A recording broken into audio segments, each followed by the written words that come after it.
علامه شهاب الدین آلوسی رحمه الله لیکلی دي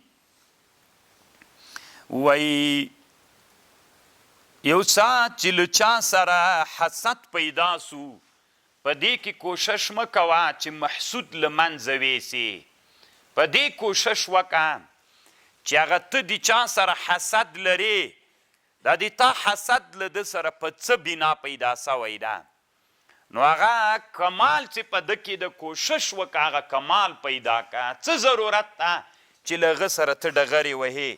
کوشش په دې وکړه څومره ښه خبر د طالبانو حسد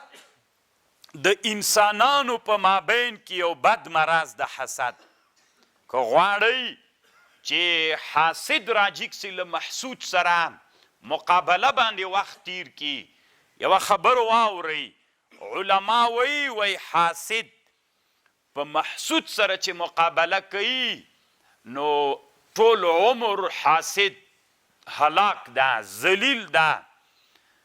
او تباه و برباد ده عاقبت یې ښه نه ده د حاسد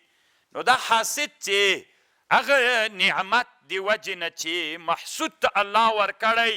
د هغه د زوال کوشش یې کوي چې له محسود نه زایل کي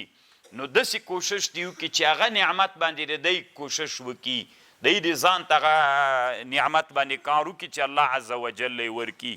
که هغه علم وي که هغه یو بل کمال وي نو کوشش دی وکړي چې هغه کمال الله عز وجل ده ته راولي پوه شولئ په خبر څومره ښه خبر وه